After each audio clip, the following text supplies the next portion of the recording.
कई खौफनाक भूतिया हवेली के किस्से तो अब तक आपने सुने ही होंगे, मगर ऐसी कोई हवेली नहीं थी जहां कोई रहता हो।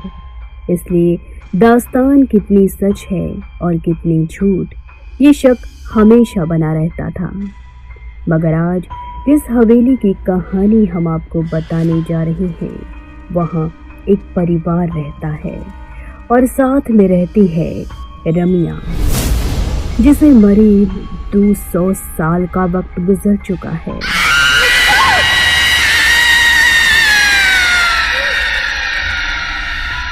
अगर वक्त के पन्नों का हिसाब लिया जाए तो दास्तान करीब 200 साल पुरानी है। उत्तर प्रदेश में एटा के पास एक हवेली है। वीरान नहीं, बाकायदा आबाद है एक परिवार के लोगों से, मगर तबाह है एक रूह से। जी हाँ, इस हवेली में जिंदगी और मौत एक साथ रहते हैं। अगर हादसों के मद्देनजर फैसला लिया जाए तो यहाँ मौत जिंदगी पर बहुत भारी पड़ी है। एक रमिया ही अब तक कई लोगों की जान ले चुकी है।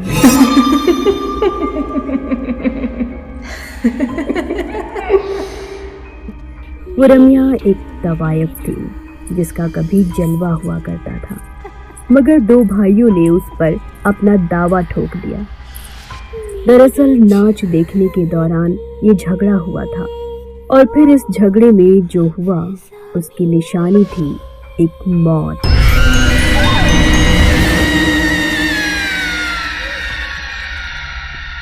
वो रमिया झगड़े में बेमौत मारी गई थी।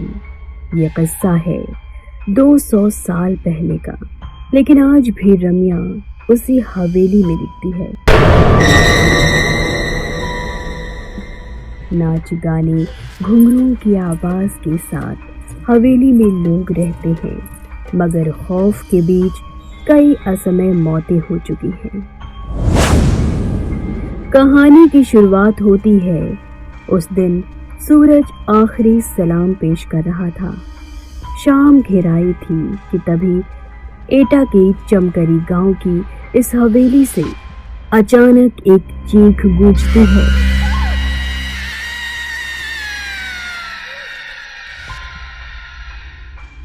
आवाज किसी लड़की की है। वो कहती है, मुझे हवेली से मत निकालो, ये मेरा घर है, वरना मैं तुम सबको बर्बाद कर दूंगी। कोई कुछ समझ पाता उससे पहले एक और चीख गूंज उठती है, मगर इस बार चीख में मौत की तकलीफ भी घुली हुई है। पानी पानी कराहने की आवाज के साथ कोई लड़की पानी मांगती है।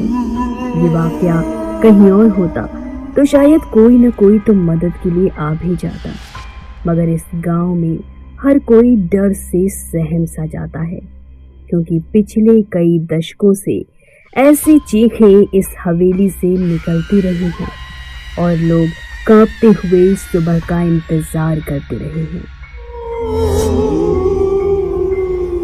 इस हवेली के मालिक सत्येंद्र तोमर कहते हैं कि यहाँ पहले सब ठीक हुआ करता था, लेकिन धीरे धीरे ये दिक्कत और भी बढ़ती गई। यहाँ घुंघरुओं की आवाज सुनाई देती थी, नाचने की आवाजें आती थी और इसी तरह प्रॉब्लम क्रिएट हो जाती थी। इसके हल के लिए उन्होंने तांत्रिकों को भी बुलाया, लेकिन फिर भी कभी कभी आवाजें आती हैं, आपको घर छोड़कर जाना पड़ेगा, ये मेरा घर है। इस तरह से हम लोगों को डर लगने लगा। हम लोग खौफ के साए में जीने लगे। लेकिन सवाल ये था कि आखिर कौन है ये लड़की और इसका इस घर से क्या रिश्ता है?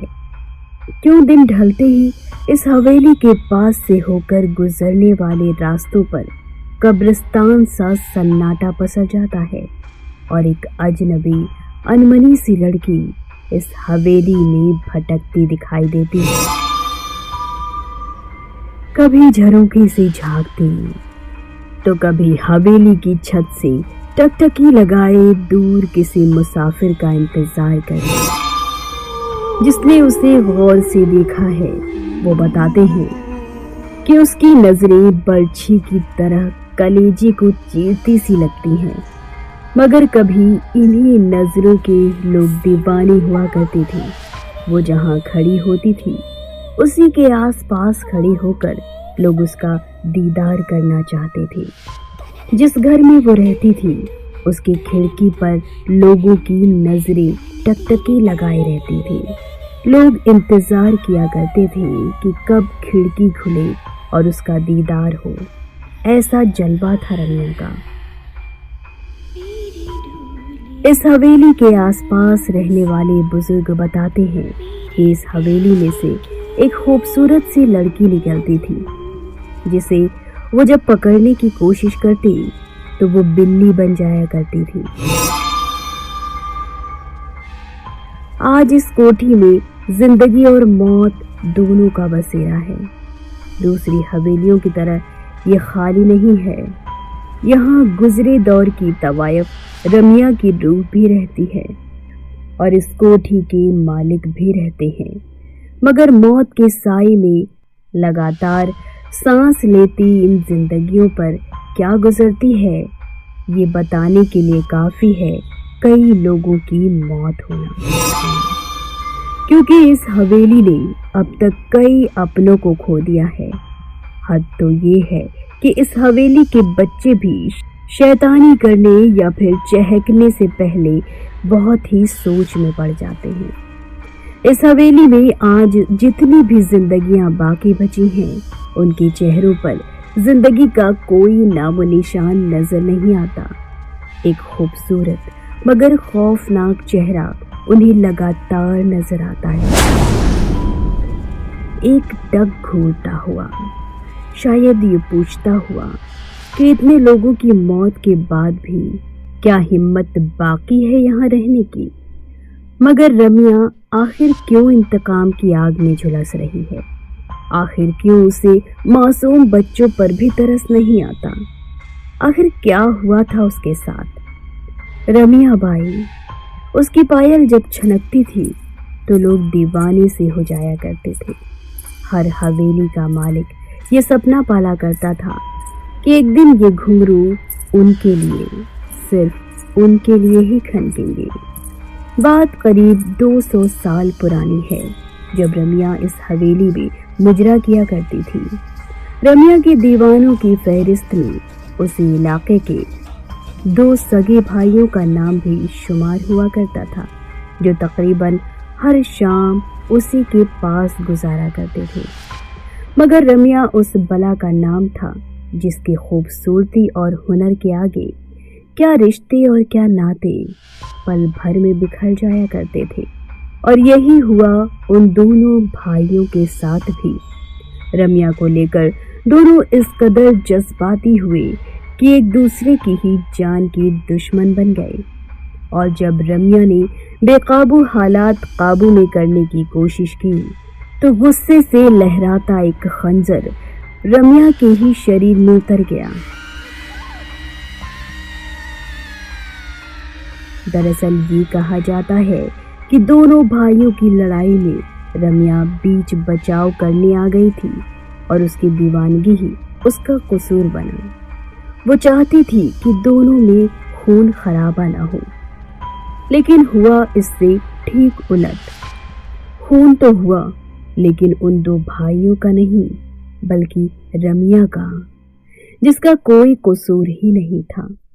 अगर कोई कसूर था तो वो था उसकी खूबसूरती का कसूर, उसकी मचकती कमर और बलखाती चाल का कसूर, जिस पर वहां से 7 कोस दूर तक वाले भी खींचे चले आते थे।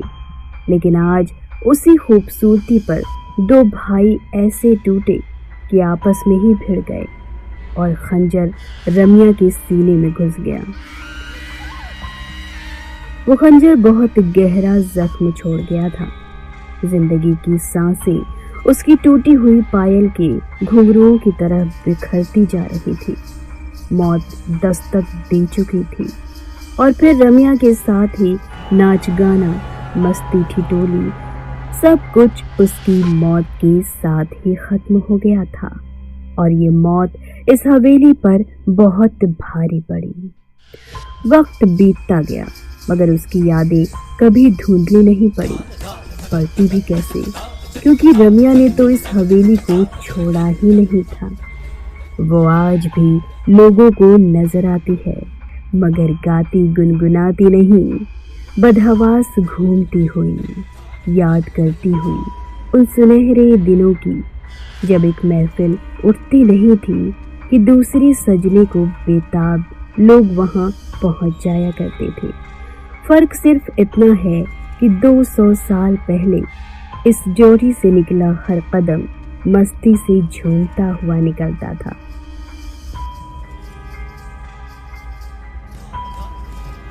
मगर आज यहाँ से लाशें निकलती हैं। आज भी यहाँ मरने वालों का दिखता है साया। इस बारे में हवेली मालिक सतेंद्र तोमर बताते हैं कि मेरी माँ को एक दिन साया दिखाई दिया था, उसके बाद उनकी मौत हो गई थी। इस तरह रम्या का प्रकोप हमारी हवेली पर हमेशा खौफनाक साए की तरह पड़ता गया है। एक एक कर मेरे 3 बच्चे, फिर मेरी पत्नी की भी जान जा चुकी है। हालांकि अब इस हवेली को बचाने की जिम्मेदारी सतेंद्र पर ही है। वो एक पढ़े लिखे इंसान है और इससे पहले वो भूत प्रेत जैसी बातों को मानते भी नहीं थे।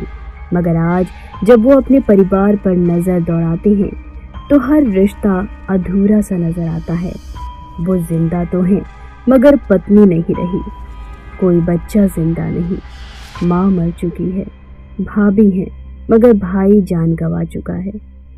कहते हैं कि तोमर परिवार से पहले इस हवेली में गुप्ता परिवार रहा करता था। लगातार हुई मौतों ने गुप्ता परिवार को इतना तोड़ दिया कि उन्होंने कौड़ियों के दाम ये हवेली बेच दी थी। और वो भी खरीदी तो तोमर परिवार ने, और खरीदते ही बच्चे बूढ़े जवान एक एक करके 8 लोग मौत के मुंह में समा गए। फिर सहारा लिया पूजा पाठ का और नतीजा इस बार उसकी जान गई जिसने पूजा कराई थी। लेकिन उस हादसे के बाद यहाँ कुछ नया नहीं हुआ सिवाय रम्या की दास्तान के, जो यहाँ के ताने बाने में बुन सी गई है, कुछ इतनी शिद्दत से कि बकायदा नजर भी आती है। अनमनी सी भटकती हुई हवेली के बाहर भी और अंदर भी। नतीजतन इनके मालिकान इसे बेच देना ही बेहतर समझते रहे। यही वजह है कि आज इस हवेली में किसी के भी चेहरे पर रौनक नजर नहीं आती। बच्चे गुमसुम से रहते हैं, बड़े जैसे बस जिंदा हों। घर घर सा नहीं लगता, और लगे भी कैसे, क्योंकि घर ने उन्हें कभी अपनाया ही नहीं, अलबत्ता छीना जरूर उनके तमाम अपनों को अचानक। रम्या का सच क्या है हम नहीं कह सकते। हाँ, इतना जरूर कह सकते हैं कि यहाँ रहने वाले दोनों परिवारों में बेहिसाब बेवजह मौतें हुई हैं। और अगर ये सब कुछ इत्तेफाक है तो यकीनन बहुत ही खौफनाक इत्तेफाक है। शायद रम्या के खौफ से कहीं ज्यादा खौफनाक